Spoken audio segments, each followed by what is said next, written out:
This short presentation on professionalism will highlight some of your readings. Who and what are we? Now that our profession is beginning to require extensive education, we are in the beginnings of becoming a real profession. If you interact with young children and take a look at the ages, yes, age 8, our first graders are still considered young children. Let me also point out that you will always hear me use the word children. Kids has become standard slang for the word children. As a professional, you need to use professional language. Your writings must also reflect professional language. Our profession does have its own vocabulary, and your book does an excellent job of giving you the definition of what might be a new word. But please feel free to ask if you are unfamiliar with a word. Your book does an excellent presentation of pathways to professional development, but some of you may not be familiar with the Child Development Associate process. There are 2 avenues to receive the certification. There is a state process completed at our tech centers and a national process usually completed independently. FSW offers the educational component. This class meets one of the 3 required classes. There are several of you pursuing this national certification. Some child care facilities prefer the national over the state certification. Most facilities now require that you have a CDA. Some centers will hire you without it, but then they require that you earn it if you want to stay employed. Many of you are taking this course because you are earning your associate in science in early childhood. Large centers and school districts now require it. FSW hopes to eventually offer the BS in early childhood as well. Many Head Start facilities require it. Elementary teachers need their 4-year degree and state certification. If the early childhood profession expects the same pay and benefits, then we need to meet the same standards. A master's degree may sound like, I won't ever need that, but if you really want good pay, many districts now encourage teachers to work towards this. Many community colleges will allow you to teach on the college level with a master's, and if you enjoy administration, you would also need your master's. A doctorate may seem out of reach, but one step at a time. I personally discovered it opened doors for me that I never knew existed.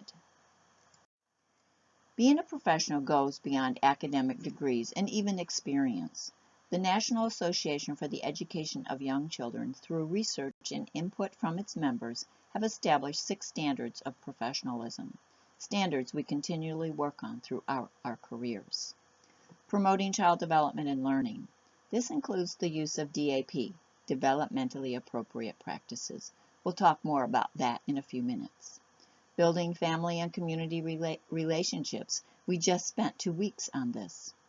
Observing, documenting, and assessing to support children and families. You've met this in a previous module as well, and will be using it for your formative child development evaluation due next week. Using developmentally effective approaches to connect with children and families. All of education is about relationships. We need to be responsive professionals. It is never about us. It is always about children and families. Using content knowledge to build meaningful curriculum. Our early learning standards lay out what we should teach, but it doesn't mandate how we teach it. We have a 16-week course in early childhood curriculum here at FSW. And as part of the elementary program, you will spend a semester on each content area. Content knowledge and curriculum is fundamental to professionalism. Last, becoming a professional. This will mean something different to each of you, but it usually means continual learning and ethical conduct. We will address the ethics of our profession next week. DAP, developmentally appropriate practices. You have the DAP position statement in your module. There is still controversy as to what it means, and you will find various interpretations of this throughout your career. These are the basic constructs. We need to understand where children come from. Knowledge of child development goes without saying. And knowledge of the child as an individual is not as easy as it sounds. Part of DAP is making informed decisions and being intentional. To be developmentally appropriate, practices must always contribute to children's learning and development. Professional dispositions. This quote comes from your textbook. Values, commitments, and ethics, they all influence us. Who you are as a person and a professional. Some people have jobs that they can leave and not give a second thought to, but that is not our profession. Dispositions are guided by beliefs and attitudes related to the values that we hold. Caring is probably most important, and most of us are in this profession because we love children.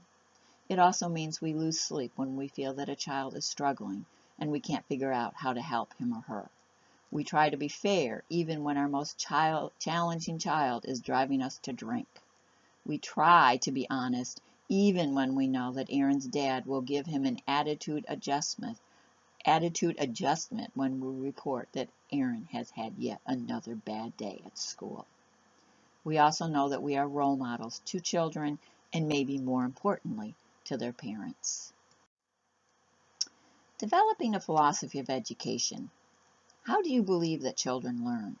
What do you feel children should know to be competent adults? What is the best way to teach these competencies?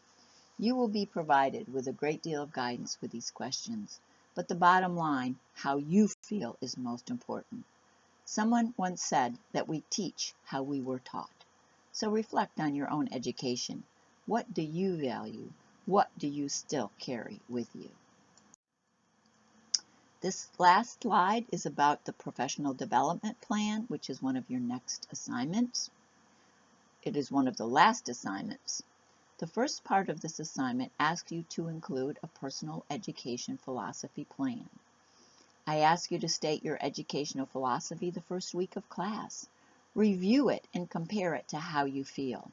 What has changed and why? Philosophies evolve as we learn and experience new things. Your plan should include your immediate goals for the next several months and for the next several years. How will you go about reaching and achieving these goals? How will you know when they have been accomplished? This assignment also asks you to complete an action plan. The final paragraph will be reflective. Did this course contribute in any way? If so, how? If not, what could have been different? And most importantly, professional writing and no quotes. As always, I want your thoughts and your personal words. Any questions, concerns, or compliments or complaints? Please let me know.